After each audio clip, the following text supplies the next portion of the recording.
हिंदूवादी नेता साध्वी प्राची का बड़ा बयान, कहा वक्फ बोर्ड की जमीन देश की सेना और बांग्लादेशी हिंदुओं को दे दो। जहां जहां कट्टरवादियों की जनसंख्या बढ़ रही है, हिंदुओं पर वहां पर अत्याचार हो रहा है। कि हिंदूवादी नेता साध्वी प्राची अक्सर अपने बयानों को लेकर चर्चाओं में रहती हैं। ऐसा लगभग देश का कोई मुद्दा नहीं होता जिस पर साध्वी प्राची का बयान ना आता हो। जहां भी देश या देश के हिंदुओं को लेकर बात होती है तो साध्वी प्राची की प्रतिक्रिया सबसे पहले नजर आती है। अब फिर एक बार साध्वी प्राची का बयान सुर्खियों में छा गया है। दरअसल वक्फ बोर्ड की जमीन को लेकर हिंदूवादी नेता साध्वी प्राची ने बड़ा बयान दिया है। उन्होंने गुरुवार को मुजफ्फरनगर कोर्ट के बाहर पत्रकारों से बात करते हुए कहा कि वक्फ बोर्ड की जमीन हमारे देश की सेना और बांग्लादेशी हिंदुओं को दे देनी चाहिए। वहां हिंदुओं पर हो रहे अत्याचारों को देखकर मेरा दिल दहल गया है।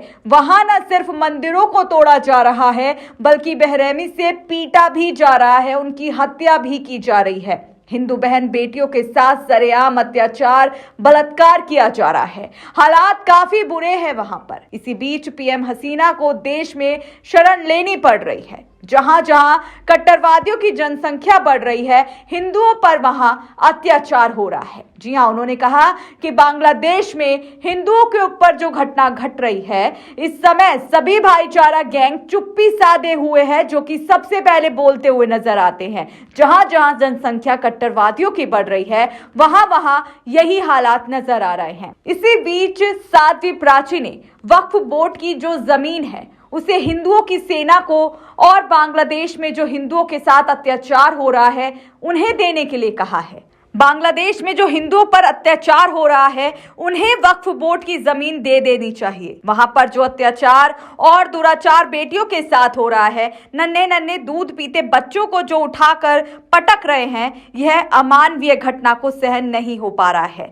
बता दें कि साध्वी 2013 नगला मदोड़ महापंचायत मामले में सुनवाई के लिए पहुंची थी, जहां उनके खिलाफ मुकदमा चल रहा है। उन्होंने कहा कि कोर्ट के आदेश का पालन करना मेरा कर्तव्य है। इसी बीच बांग्लादेश की अगर बात चल रही है, जहां साध्वी प्राची ने जमीन यानी कि जो वक्फ बोर्ड की जमीन है उसे बांग्लादेश में हिंदू पीड़ितों और देश की सेना को देने के लिए कहा है, तो बांग्लादेश के मुद्दे को लेकर अगर बात करें कि अभी वहां पर क्या स्थिति है, तो आपको बता दें कि बांग्लादेश में तख्ता पलट के बाद 84 साल के यूनुस ने गुरुवार को मुख्य सलाहकार के रूप में वहां पर शपथ ली है। बांग्लादेश में यह घटनाक्रम शेख हसीना के प्रधानमंत्री पद से इस्तीफा देने के बाद हुआ है। दरअसल बढ़ते विरोध प्रदर्शनों के मद्देनजर 5 अगस्त को हसीना ने अपने पद से इस्तीफा दे दिया था, जिसके कारण बांग्लादेश अस्थिर राजनीतिक स्थिति का सामना कर रहा है। सरकारी नौकरियों के लिए कोटा प्रणाली को समाप्त करने की मांग कर रहे हैं। छात्रों की तरफ से किए गए विरोध प्रदर्शनों ने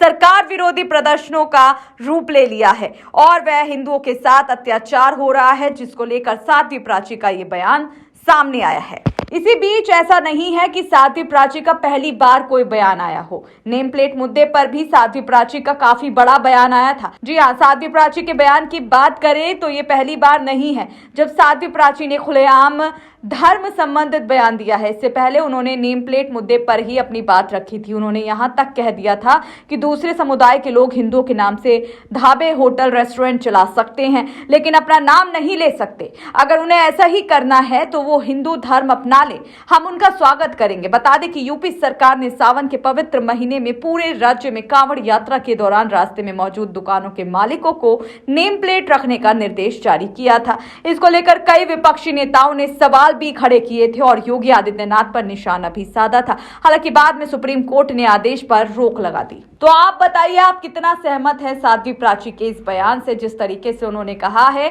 कि जो वक्फ बोर्ड की जमीन है, ये मामला काफी चर्चाओं में, सुर्खियों में छाया हुआ है। तो जिस जमीन को लेकर काफी सारे बयान आ रहे हैं, तो इसी जमीन को लेकर साध्वी प्राची ने कहा है कि ये जमीन बांग्लादेश के हिंदू पीड़ितों और देश की सेना को दे देना चाहिए। तो आपके हिसाब से साध्वी प्राची का ये बयान कितना सही है और क्या साध्वी प्राची के इस बयान को मानना चाहिए? आपकी क्या प्रतिक्रिया है इस पर कमेंट बॉक्स में जरूर बताएं।